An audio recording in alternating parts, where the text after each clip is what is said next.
খুবই আশ্চর্য ব্যাপার, একটা ছবি কালার কালার থেকে শুরু করে সব কিছু ঠিক করতে হবে আমাদের পার্শ্ববর্তী দেশে গিয়ে। এটা তো ঠিক না।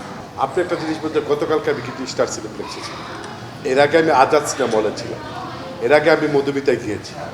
আমি কিন্তু দেশের প্রেক্ষাগৃহে অনেক জায়গায় যাচ্ছি, আমি গাজীপুরে গিয়েছি।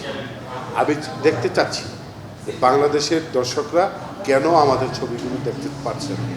তাই আমরা গতকালকে বাংলাদেশের পরিচালকদেরকে নিয়ে আমরা একটা সেমিনারে আমি যোগদান করেছি। সেখানে আপনাদের তেজাপিটাকে ব্যবস্থা করেছিল। আমি সেখানে দেখেছি, আমি তাদেরকে উৎসাহিত বোধ করেছি যে আপনারা ঘাবড়ানোর কিছু নেই। এই যে আপনারা তরুণ যে 7 জন আমরা 8 জন দেখতে পেলাম, যে তাদের আশা যে এই যে শেষ এটা না, আপনারা কন্টিনিউ করেন এবং আপনাদের কোন কোন জায়গায় গ্যাপগুলি রয়েছে, আপনারা ছবি বানাতে গিয়ে কী কী সমস্যার সম্মুখীন হয়েছে সেগুলো আপনারা রাষ্ট্রের কর্মকর্তাদের সাথে আপনারা আলোচনা করেন। সেখানে আপনারা মন্ত্রী মহোদয়ের সাথে বসতে পারেন, সেখানে আপনারা বিভিন্ন সংস্থা এফডিসি এমডির সাথে বসতে পারেন, যে গ্যাপগুলো আপনারা তৈরি। আমি একটা আশ্চর্যের ব্যাপার সেবা, যেটা খুবই খুবই আশ্চর্য ব্যাপার, একটা ছবি কালার থেকে শুরু করে সব কিছু ঠিক করতে হবে আমাদের পার্শ্ববর্তী দেশে গিয়ে। এটা তো ঠিক না। আমরা চাইব আমাদের মাননীয় মন্ত্রীর কাছে আমাদের আবেদন থাকে, যাতে আমাদের যে ছবিগুলি হয় সেই ছবিগুলি যাতে যে কোনো ক্যামেরা বলেন, কালার ল্যাব বলেন, যা যা দরকার, শুটিং স্পট বলেন, সেগুলোকে আমরা আমাদের দেশের ভাবেই চাচ্ছি।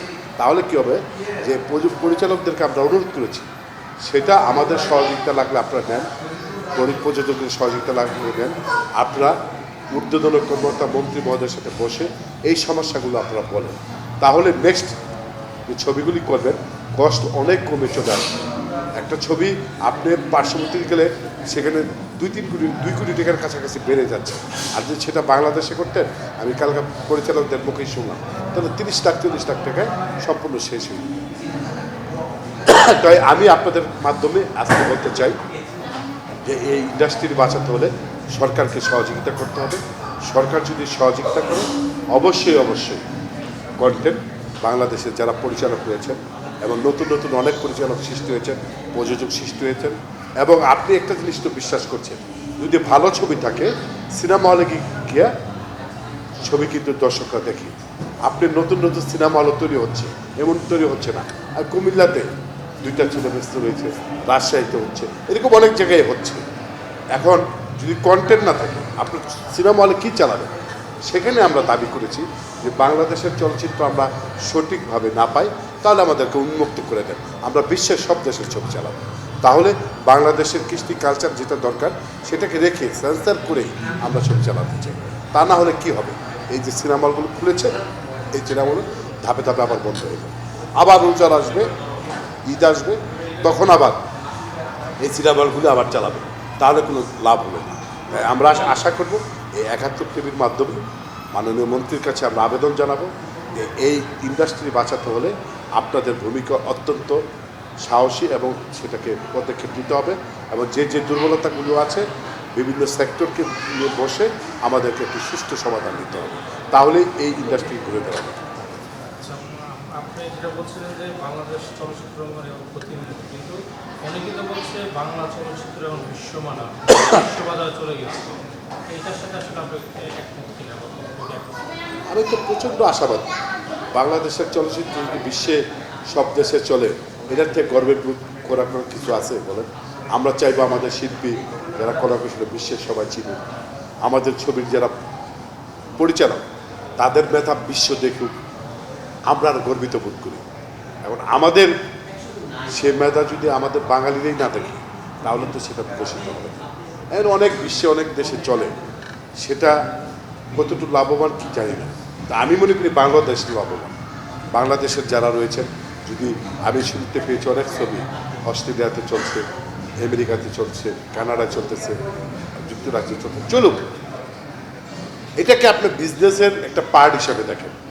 বাংলাদেশের সংস্কৃতি আমরা বিদেশে দেখাতে পারছি, এটাকে আমরা ছোটো করে কখনোই দেখি না। যে যাইবে না, বাইরের বিশ্বে যদি চলে, এটার সবচাইতে গর্ববোধ করি আমরা। আমাদের দেশের ছবি বাইরে চলে, বাইরের ছবি আমাদের চললে সেগুলো আমাদেরকে উন্মুক্ত করে দিতে হবে। এটা আমরা আশা করি।